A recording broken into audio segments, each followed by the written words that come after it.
If you're transitioning between Nikon and Fujifilm, or maybe you're using both brands, or you're trying to figure out which one of those brands suits your needs better, you're going to want to make sure that you understand the focus systems for both, as that's going to be a big part of your photography. Generally speaking, Fujifilm is a much simpler, more rudimentary focus system compared to Nikon, which has a lot more advanced modes and features, but that may not matter to you at all. Also, Fujifilm has a reputation sometimes of being a little bit slower than all of the other camera brands, but again, that may not matter. And I just want to say that I've seen photographers with the fanciest, most technologically advanced focus systems available always get blurry photos that they can never get focus.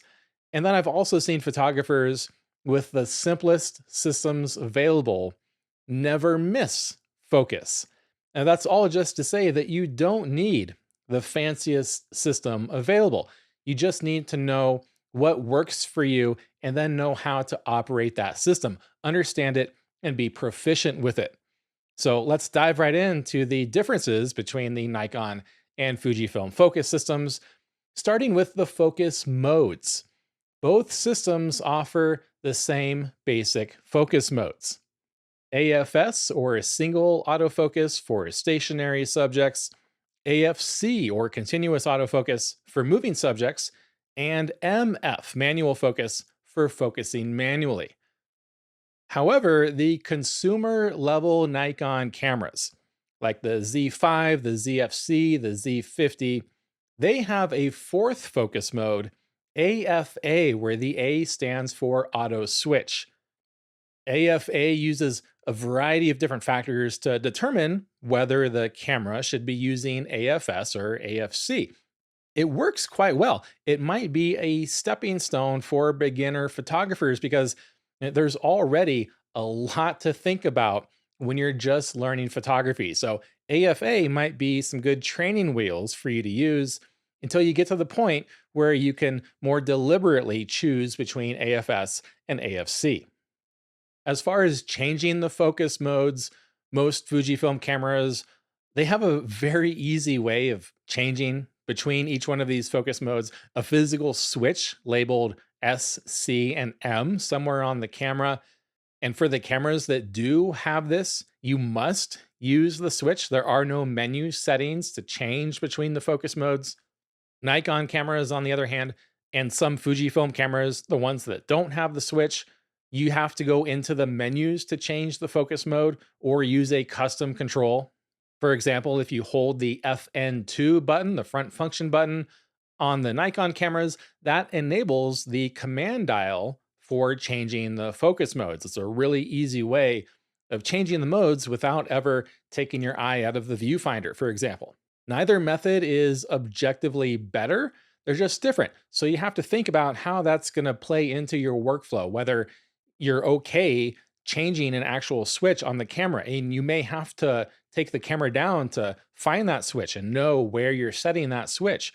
Or if you just want to be able to push a button and then rotate a command dial or go into the menus to change the focus mode, which would you rather prefer? And even though some Nikon lenses do have an AM switch, autofocus, manual focus, this can only be used to override autofocus with manual focus. It can't be used to enter autofocus when manual focus is set in the menus. Now let's talk about the autofocus areas. Where on the sensor is the camera focusing? These are called the AF area modes in Nikon cameras and AF modes in Fujifilm cameras, which I think is a little confusing, at least for me. Autofocus mode, I think, should be the difference between single autofocus and continuous autofocus. But in Fujifilm cameras, AF mode is where on the sensor you're focusing. And Fujifilm's AF modes are actually quite simple. When it comes down to it, there are really only three. You have a movable box of different sizes, from a small point to a large zone that can take up most of the screen. Those are the single point and zone AF modes, and those are available in both AFS and AFC. Single point uses a single point, while zone is a collection of single points inside a box of different sizes. Then you have the entire screen. The camera is going to choose the subject with the highest contrast closest to the camera. That's called the wide AF mode, available in single autofocus.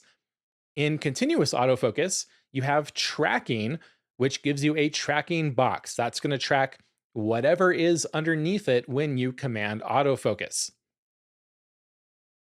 Nikon, by comparison, has a lot more autofocus area modes for you to choose from, and this could give you a lot more flexibility, or it could burden you with a lot of choices that you don't want to make.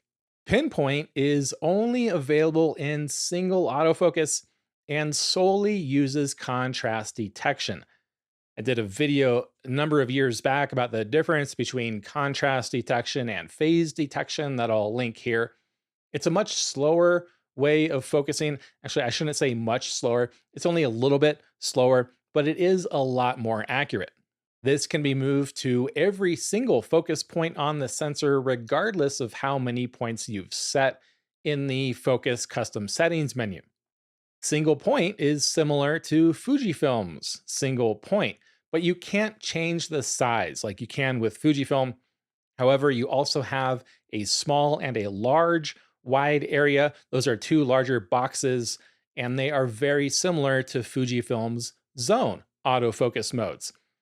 And all of these are both available in single autofocus and continuous autofocus. You also have dynamic area. Dynamic area is very similar to single point, but is great for moving subjects. In fact, it's only available in continuous autofocus and AFA for those cameras that have AFA.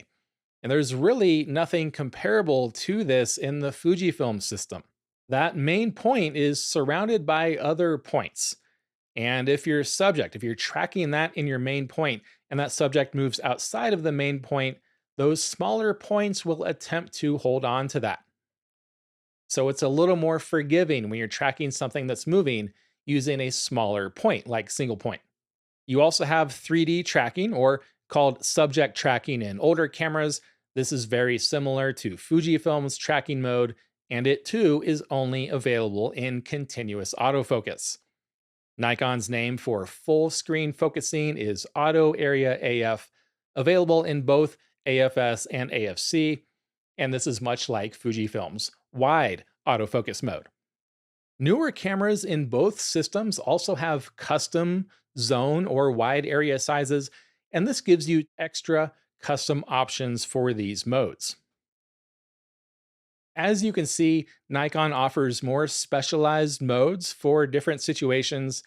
Fujifilm is much simpler. It gives you fewer options, but those too can also be used in a variety of situations. Both cameras offer shortcuts for quickly changing these modes in addition to the menus. In Nikon cameras, like when changing the focus mode, you can hold down the FN2 button and rotate the sub command dial, the front command dial, to change your AF area mode. You can also program a custom control to recall a specific AF area mode of your choosing instantly, and even command autofocus at the same time. In Fujifilm cameras, with all selected in the AF mode menu, all you need to do is tilt the joystick and then rotate the command dial to select your AF area mode and change all of the available sizes. This is a very handy, quick way of changing your focus modes, but unfortunately, Fujifilm does not offer any other ways to instantly recall a specific autofocus mode like Nikon does with their AF area modes. Both camera systems also allow you to limit the options that you have to scroll through when you're using the command dials to change your AF mode or AF area. If you only ever use two, then why do you need to scroll through all of them? In Nikon cameras, this is found in the Custom Settings A subgroup.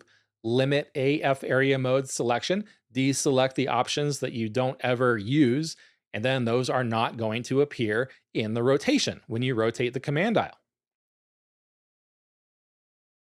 In Fujifilm cameras, this is only found in the newest models. It's in the AF/MF setting menu under AF mode all setting. It only applies when all is set for the AF mode, but it operates in the same way as Nikon's AF area mode limiter.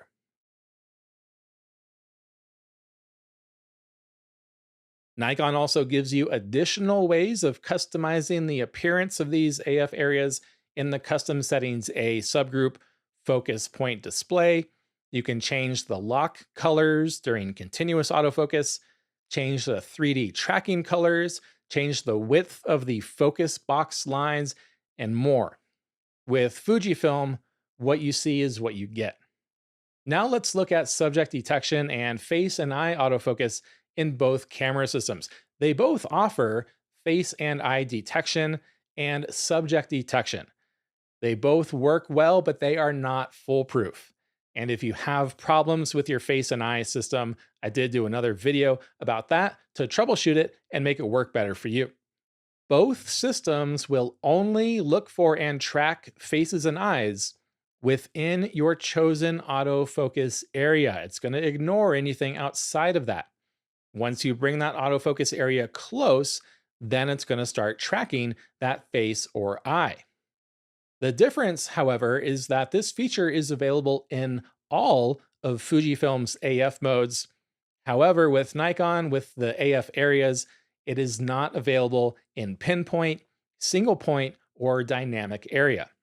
Fujifilm's face and eye detection and subject detection are two separate functions. Subject detection is only available in the newer cameras, and you can't use both at the same time. You have to choose either face and eye detection for humans or pick a subject detection setting for anything else that is programmed into the system, like animal, bird, automobile, motorcycle and bike, airplane, and train. Activating one setting will disable the other, but you do have the option of tracking just faces or also tracking eyes if the camera detects them in the face and eye detection menu. Nikon's system, in all but the older Z series cameras, roll these into one setting, the subject detection options. In that menu, you'll choose either people, animal, birds, vehicle, or airplanes. There's also an auto option, which is not found in Fujifilm, where the camera will track the first thing that it detects in the autofocus area. Nikon is also unique in that it offers subject detection in manual focus mode. You can watch another video I did all about that. That's found in the newer Nikon Z series cameras. Fujifilm's face and eye detection and subject detection are only available in autofocus. However, I do find the manual focus subject detection that Nikon offers quite useful. Both camera systems give you the ability to program these functions to different custom controls and different quick menus for instant activation and changing these settings when you need to.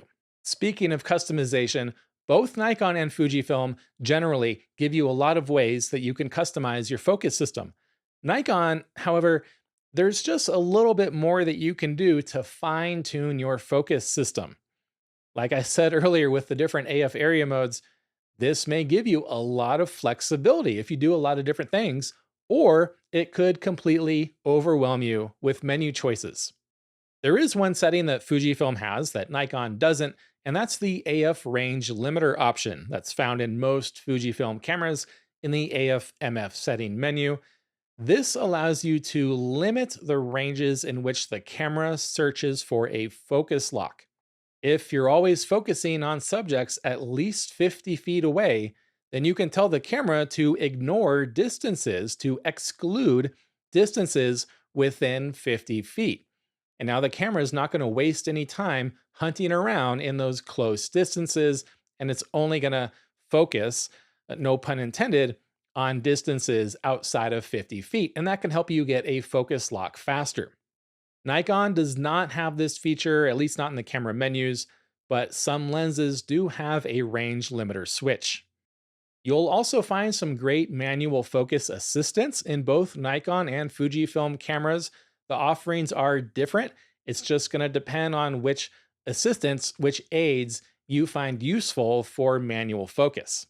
Fujifilm's MF Assist menu gives you options for focus peaking, digital split image, digital microprism. You also have a great on screen depth of field scale that you can use for zone focusing. That's not found in Nikon.